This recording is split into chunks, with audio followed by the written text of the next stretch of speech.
Et bonjour à tous, j'espère que vous allez bien, c'est Instant Reptile. Et on se retrouve aujourd'hui pour une toute nouvelle vidéo. Si c'est pas la classe ça, hein. Donc on va aujourd'hui parler d'effets de Palidula, ça fait longtemps. Enfin ça fait longtemps, la première fois que je vous en ai parlé c'était lors de l'unboxing.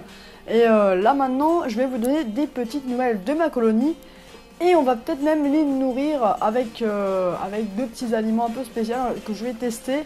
Enfin un peu spécial que vous avez pour la plupart tous dans votre frigo. Et on va tester ça. Et je vous dis à tout de suite après le jingle. C'est parti.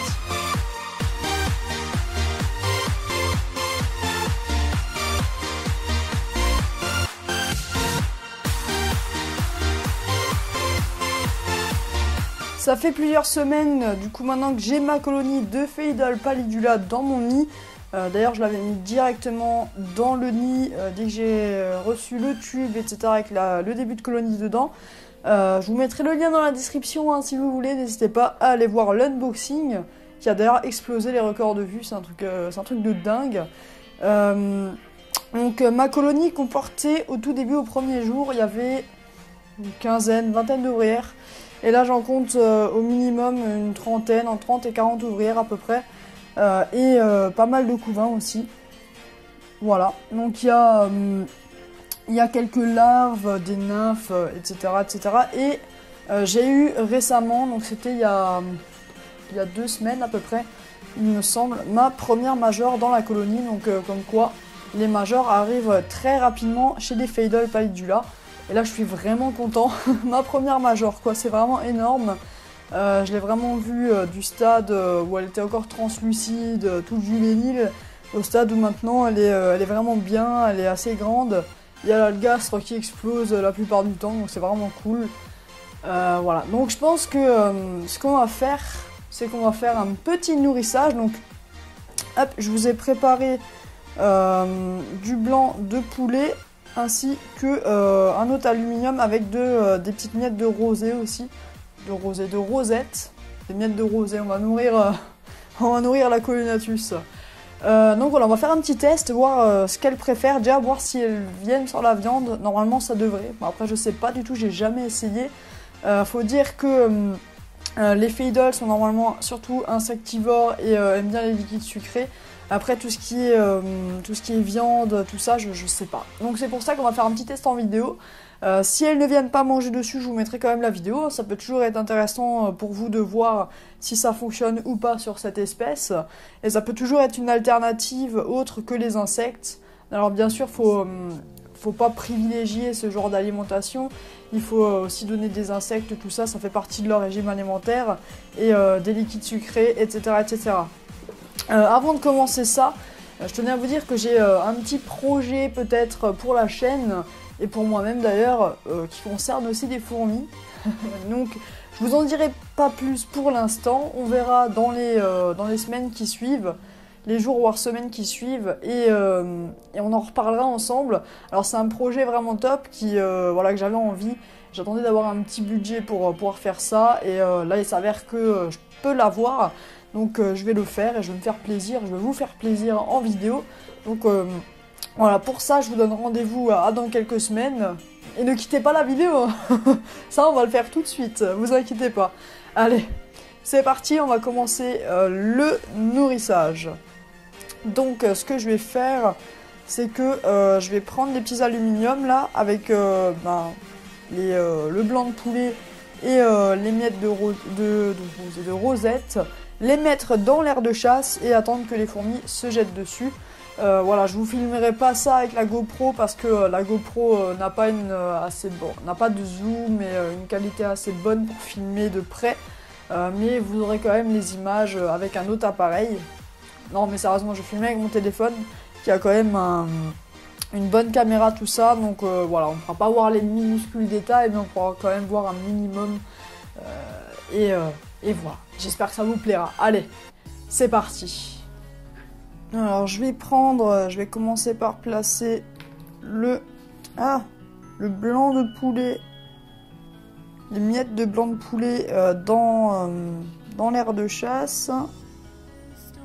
On va le mettre hop, par ici, et les miettes de rosette.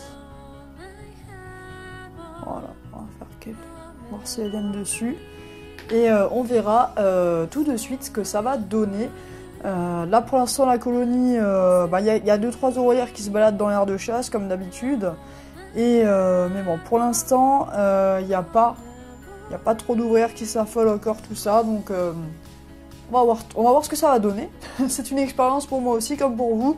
Après, peut-être que vous savez si elles vont aller dessus ou pas, je ne sais pas. Moi, personnellement, c'est ma première colonie, donc je ne sais pas.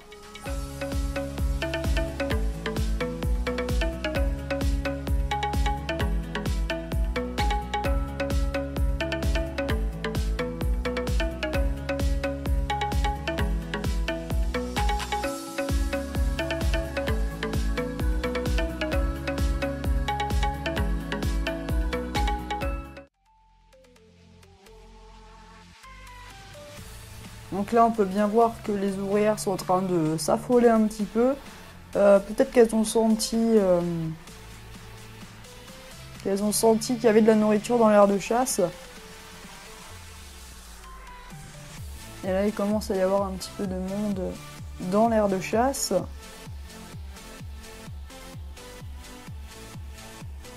Ah, à mon avis, ça va pêcher.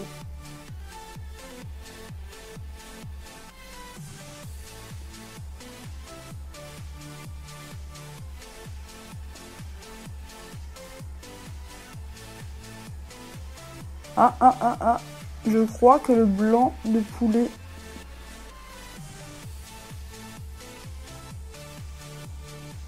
Le blanc de poulet va me donner quelque chose.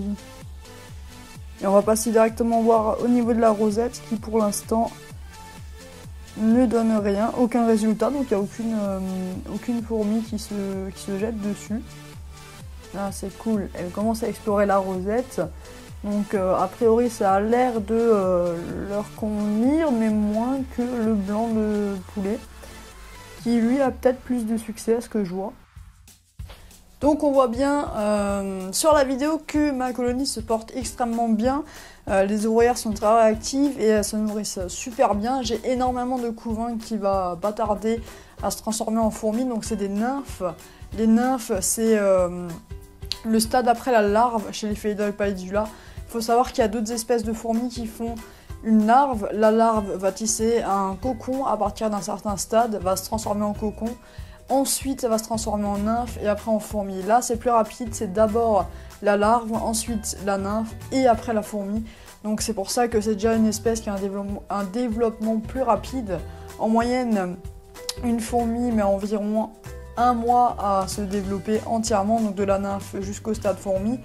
Au niveau de cette espèce, par contre il y a d'autres espèces qui font eux des cocons où ça peut mettre 1 mois et demi, 2 mois, voire plus. Après tout dépend aussi des conditions de chauffage et d'alimentation. Donc au niveau des conditions de maintien, moi mon nid il est posé au-dessus de la grille du terrarium de ma bois, donc au point chaud, au-dessus de la grille tout en haut. Donc parce que le terrarium de ma bois est aéré par en haut ainsi que par des petits aérateurs sur les côtés et en bas. Du coup, comme vous pouvez peut-être le savoir, la chaleur monte, ce qui fait que voilà, elles ont peut-être pas les 30 degrés du terrarium, mais elles ont au moins 24-25 degrés qui montent au-dessus du nid parce que la chaleur monte automatiquement. Moi, j'en déduis ça, et du coup, ça permet de chauffer le nid légèrement. Au niveau de l'humidification, il faut savoir que moi, voilà, c'est une espèce qui a besoin d'humidité. Alors je m'étais trompée dans ma vidéo unboxing, j'avais dit que c'est une espèce qui n'en avait pas besoin, alors que si, elle en a besoin. Il me semble que c'est dans l'ordre entre 70 et 90% d'humidité. Donc moi ce que je fais, c'est qu'une fois par semaine à peu près, je remplis soit ce réservoir, donc soit le réservoir arrière, je vais vous prendre le nid, je ne sais pas si vous verrez correctement. Donc je remplis soit le réservoir arrière, soit le petit réservoir ici. Donc en général j'essaie d'alterner de temps en temps, histoire de créer une bonne hygronométrie dans le nid. Et il faut savoir que j'ai jamais eu de problème de buée, vraiment de buée sur la vitre. Alors j'en ai un tout petit peu, mais c'est à peine perceptible. Et voilà, ça me permet quand même de pouvoir regarder correctement ma colonie. Et voilà, j'ai pas plus de problème. Donc moi c'est ce que je fais. Si vous avez des conseils à me donner au niveau de l'humidification, s'il faut que je humidifie plus souvent ou moins souvent, dites-le moi, n'hésitez pas. Je vous propose qu'on se remette quelques images encore de la colonie en train de manger tout ça pour que vous ayez bien le temps de regarder, pour ceux qui ont encore envie d'observer un peu tout ça. Bouh. Ah purée, je n'entendais pas bien. Faut que tu coupes ça au montage, hein. Et je vous dis à la prochaine pour une nouvelle vidéo.